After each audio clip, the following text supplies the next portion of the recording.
Hell, I could have been married by now. I could have even had children at this time. I could have even been your child's school bus driver. But my life was cut short on August 21st, 1991. I was murdered, and it was staged to look like an accident. I was only 16 years old. My name is Jason Dale Bolton, and this is my story. Welcome, everyone, to MJA Inc. Investigation's first podcast, Deep into the Woods, Missing Persons, Unsolved Crimes, and the Does. My name is Mark Harper, and I'm your host for tonight's podcast. I'm the lead investigator and one of the founding partners of MJA. Episode 1 is the Jason Dale Bolton story, part 1.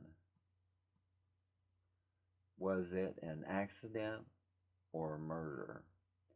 16-year-old Jason Dale Bolton's body was found on a Fayette County, Indiana road after leaving a party with a friend, Tiny Tim.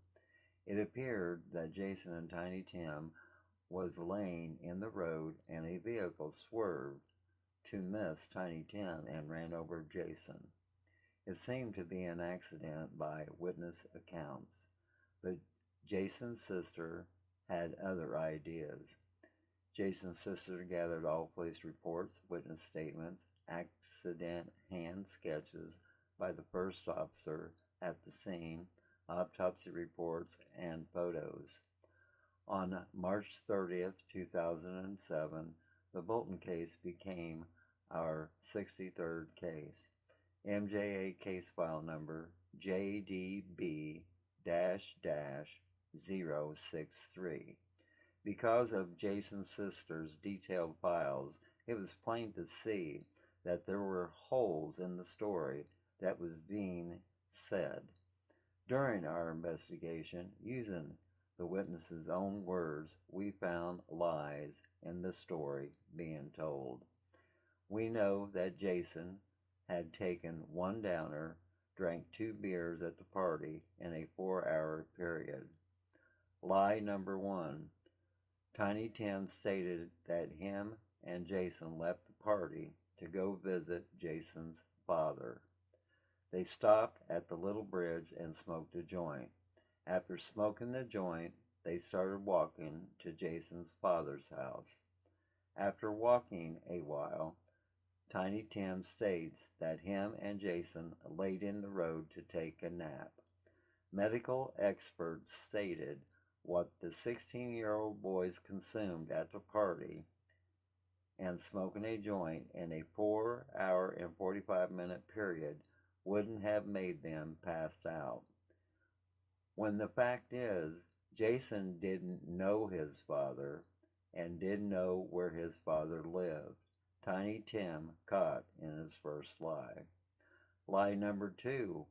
Witnesses claiming it was an accident. It started with the autopsy photos.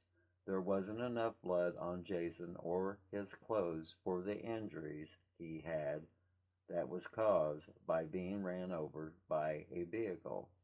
The most important factor came from the first officer who arrived at the scene, his hand sketches of the accident scene. By the officer's drawings, Jason would have been spread-eagled. The vehicle's tires would have went between his parted legs, up the groin area, to the chest cavity, and to the hair area.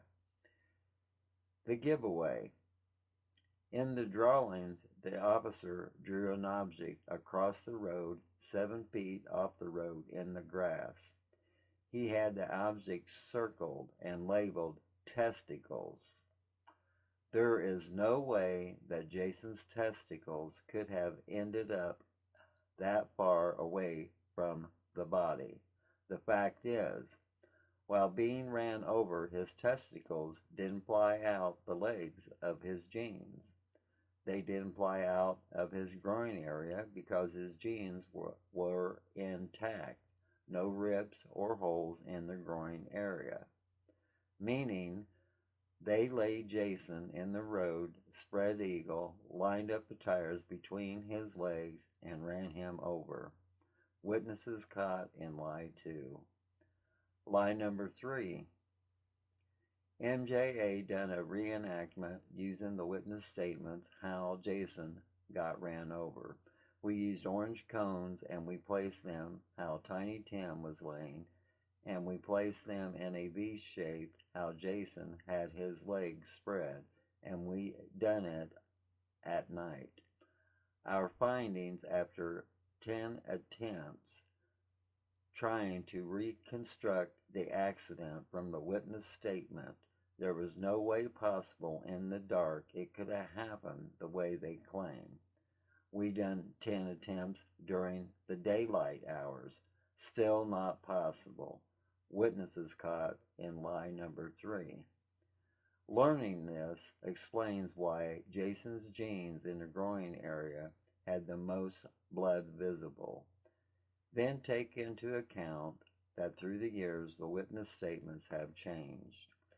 MJA findings and some medical experts claim the lack of blood from a victim who has been ran over by a vehicle, there would be more blood.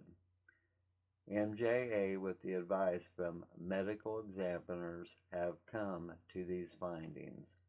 16-year-old Jason Dale Bolton was castrated. Jason was either bleeding out or had already done so and had died when he was ran over by the vehicle. That would explain the lack of blood. Jason was either castrated after leaving the party and they drove him to the county road, or it happened off the county road where his body was found. Our thought was off the road because you wouldn't want all that blood in your vehicle if you transported the body. During our investigation, we came up with a motive of why Jason was castrated. But that motive for the castration will be covered in part 2 of the Jason Dale Bolton story. You will be shocked to learn more than one crime took place that night. MJA will post when part 2 will be coming out.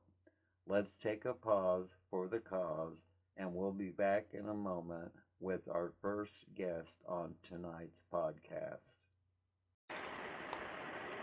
Welcome everyone to MJA's podcast, episode 1, the Jason Dale Bolton story. Was it an accident or murder? This is part 1. We have a very special guest tonight. Jason's sister, Tommy Jo, has spearheaded this investigation from day 1. Welcome, Tommy Jo, to our podcast. Hello, MJ, Mark. It's good to be here. Thank you very much. I'm glad everybody's tuned in to listen. Hopefully, I got the right person to listen.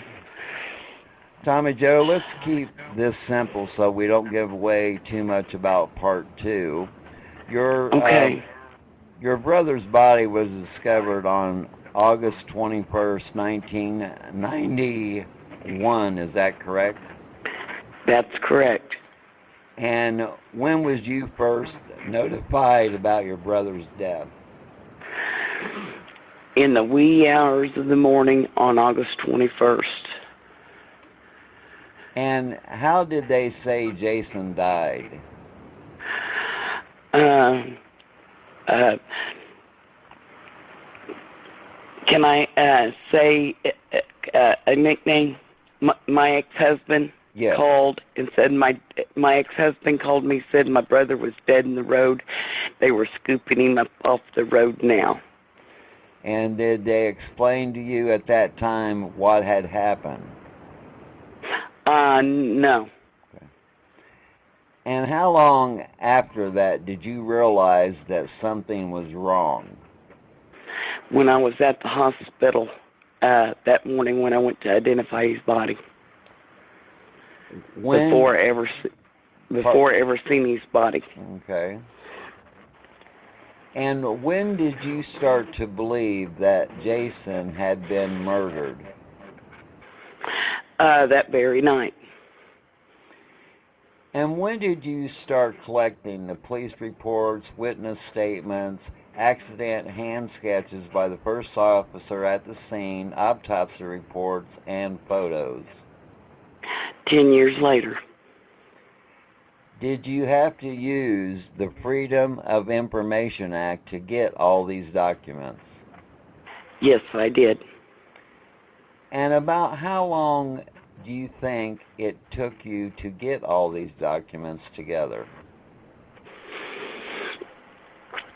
The documents that I have, I obtained from the coroner, and I had seen a TV show that a mama had used the Freedom of Information Act to obtain this information. I went straight to the phone and I called the coroner at the time, and I asked for him. He denied me at first, and then he called me back at the next morning. He said, if you can meet me at the courthouse in 15 minutes, I'll give you what I got. And what was your reaction when you found out that Jason had been castrated? That's the first picture the coroner handed out to me, was that little picture of his little nut, and that just, I don't know how to put it in words. I knew then something wasn't right. You know, that didn't get to where it was at. Okay. And without naming names, in your mind, do you know who killed your brother? Yes, I do. And without giving the correct number away of people involved, do you believe more than 2 people are involved in your brother's death, yes or no? Yes, I do. Do you feel deep in your heart that you will get justice for Jason? Yes, I do. And is there anything at this time you would like to add? Oh, there's also a lot of stuff I'd like to add. I just don't got time to add. I could go on and on and on. But yeah, there's a lot of stuff to add, a lot of stuff, new stuff that I have found out recently.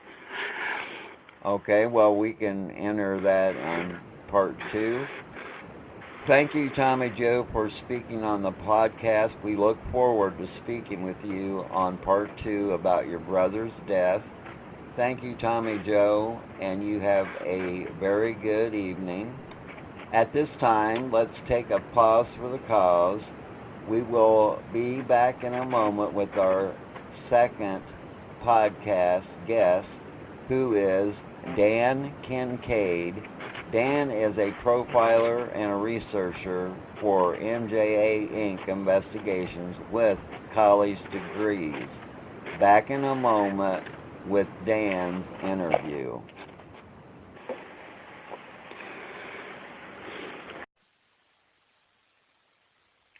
Welcome, Dan, to our first MJA Inc. Investigations podcast, Deep into the Woods. Did you happen to hear my interview with Tommy Joe? Yes, I did, Mark. And what did you think about that interview? I thought it was very well done. There's a lot that could be discussed on the case, and I thought it was a good start to this long series, which I hope it will be. And can you tell our listeners a little about yourself? All right. Now, because this is the first podcast, if I could, I'd like to tell my story about how I got involved with this case. Would that be all right with you? Yes, go ahead. About 10 years ago at my high school, I got involved with my first college-level classes at Hobart High. And I did very well at those. I exceeded to the very top. And when I got out, I was kind of sad because unlike most of the kids who could go right into law enforcement or the military, I have cerebral palsy, which puts me in a wheelchair, so I couldn't go through normal police or FBI training. But one thing I always enjoyed doing was criminal profiling. And through the John Douglas Mindhunter Forum, which was a public website run by the great criminal profiler John Douglas, I used to go on and profile cases. Well, that hobby led me to find someone who I worked with from Africa who thought I could assist with a case. So I assisted a woman for my first year. It was murder made to look like a suicide. And I got real far with the case because with my profiling background, I was familiar with torture and stuff like that. So I worked with my first private investigators, and because the scope of the case was so big, I had to farm out for help. So through searching, I got involved with a group known as Cold Case Public Unit, run by a woman named Gwen Johnson. And she ran this group with a bunch of, researchers and PIs, just like we have here at MJ. That's how I actually met Monica Kaysen and everybody from the Q Center. I started working with my first PI there, whose husband was ironically also in a wheelchair, so that got me interested in this line of work. It was on that website that I first heard a podcast with Tommy Joe. She described the case involving torture and castration, and I figured with my background in my first case, having been in torture and stuff like that, my skills could be applied here. And my first case came to a somewhat odd resolution because after a series of events, I was promised involvement by the FBI, so I backed down from one investigation into another. Well, I worked with a couple investigators for about a year. We made some progress, unfortunately not as much as I would have liked. And then I had to back off for a while from that because I was going to school full time and having the 4 classes really ate up a lot of my time.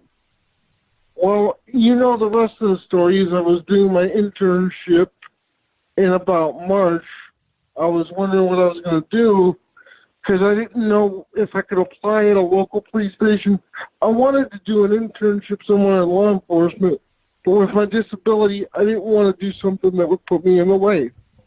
So when I heard about you earlier that year in March, because Tommy Joe had contacted me about somebody working on Jason's case with me, I jumped in, and of course you gave me the assignment, and I continued carrying it out. So from there, we'll jump into Jason's case. Now, they say Jason's case is an accident. He was hit by a car in the middle of the road one night after he fell asleep. Ironically, almost 26 years ago, 10 days before my birthday on September 1st. I was born September 1st, 1991. This happened August 21st, 1991. So I've always felt close to this case for that reason. Now, the reason I know equivocally that this case could not have been an accident is because I worked with a lot of investigators over the last 10 years. And I don't want to name drop because I could do it all day. And I've worked with a lot of famous and smart people. But everybody I've worked with in the investigative field over 10 years could tell you that you don't investigate an accident for 10 years unless you believe it was something more than an accident. Now, it would be one thing if it were just the family who had their suspicions. Families always have their suspicions about accidents and suicides. But what really clinches this, okay, is the fact that when I emailed ISP, when I was doing my internship for you earlier this year, is that they tell me the case is still under investigation. Now, unless there's some kind of criminal act, there's no reason that a random car accident from 26 years ago should still be under investigation. Well, the reason that is still under investigation is we talked to the media several years back, and they ran a story on it to where it said, was it an accident or a homicide?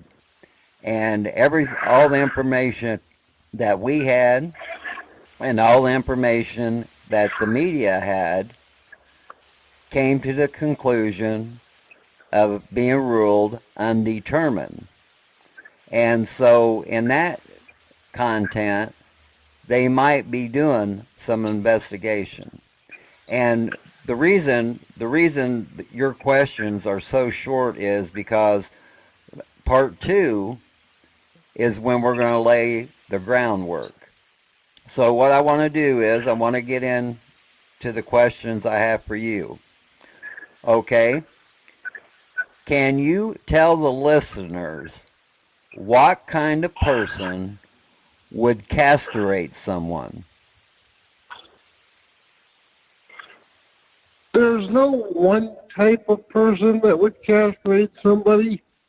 I could give you a general idea of their personality, and usually, whether it's a serial killer or a random person who would do that to somebody else, it's always a very angry human being.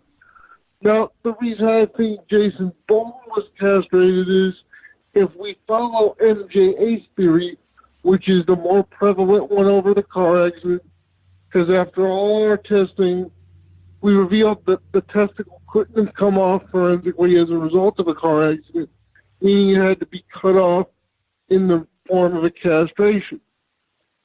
Since I don't think it was a random serial killer, because serial killers, although they do mutilate the genitals of their victims, don't ever go through the process of staging the body. That's usually not a normal thing. Now, normally, a lot of times when a victim will get castrated, it'll be because the killer wants to frighten the police by displaying the body. But Jason wasn't found naked. So, given the fact that he was redressed yet still castrated, I believe this person had a rivalry against Jason and hated him deeply on a personal level. Now, following MJA's theory, which is that this happened because he had been defending a girl who was going to be raped one night, this testicle could have been cut off to show, he's not a man, trying to humiliate him, something like that, degrading his manhood, but as a private thing, not displayed to the public. Yes, that was my next question. What would be some of the motives, in your opinion, for a person to castrate someone? And you said that could be to make Jason less of a man in front of everybody, or one certain person, or to make Jason himself feel that way. What's your motives on that opinion? What would be? It had to be a deeply personal hatred between the offender and the victim, because, like I said, the victim wasn't found naked, cut up.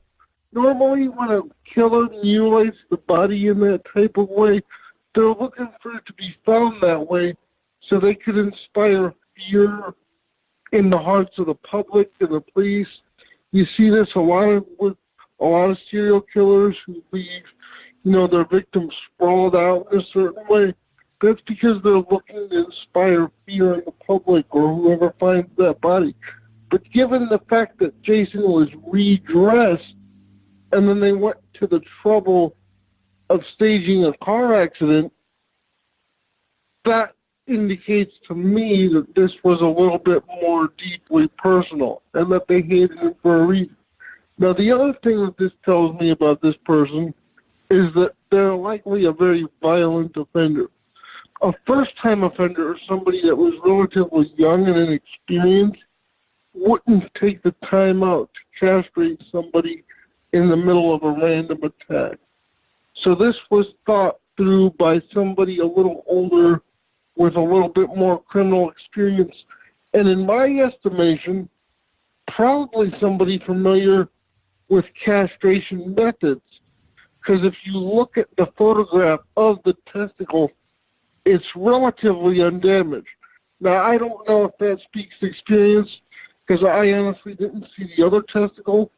So the offender or offenders could have meant to take out both and either got interrupted or messed up. But given the fact that the one was found in perfect shape, it gives me a good indication that they've done this before, likely on an animal, which would make sense because there are a lot of farms in Indiana. The other reason why I would think he's done this before is because you wouldn't do this for the first time on a random person and get it right anyway. You'd have some sort of experience that would lead you to a behavior like this at a crime scene. Does that make sense? It sure does. And that's my next question. The research you have done and what you know about the case, in your opinion, are the witnesses lying? They very well could be, because their statements about finding the body at the scene of the crime and hitting him on the middle of the road, like I said, the forensic testing equivocally makes their story impossible. I mean, and I, know things can happen by random chance a lot, but I just couldn't see any way in which the body could have ended up in the manner it did, given their story about running the body over, especially after you look at the medical examiner's preliminary report, which to my knowledge is the only report there is, which, although it shows the area of the testicle being damaged along, with the rest of the parts of his body, it makes no mention of the testicle even being separated from the body. So something's off about the whole thing, because if they were to rip it off, it would be somewhere in the preliminary medical report. But that's something I'm going to get into a little bit more in the next part, where we're talking about torture now. I'm going to talk about staging versus posing and why, want to make a murder look like an accident, and the psychology that works in there in the next part. Okay, so in your opinion, do you think it was an accident or a murder? I would say it was a murder. Because as I stated before... Pardon? Go ahead. Okay, so you think there was a cover-up to make it look like an accident. Is that correct? Yes, sir, because as I stated before, if this was a simple accident, after all these years, because they've been doing crime scene reconstruction and accident reconstruction since before the 90s when Jason was hit. I mean, I know a lot changes scientifically, forensically, but physics and anatomy isn't going to change that much in 20 years. What the physics that held true then with the body would hold true today. And it wouldn't still be being investigated if there wasn't something more nefarious going on here. Thanks, Dan, for joining me on our MJA podcast. I'm looking forward to hear you in part 2 of Jason's story. Thanks again, Dan, and good night. Thank you, Mark, and thanks everyone that sponsored us. And I would like to thank Tommy Joe Bolton for giving me the opportunity to work on this case and always be a close, dear friend. I really appreciate it. Thanks to all the ones who have listened in to our MJA podcast episode 1, the Jason Dale Bolton story, part 1. Always remember, when you are bored and you have nothing to do, take a walk deep into the woods. You might be surprised what you might find. My name is Mark Harper, and good night from Plattsburgh, New York.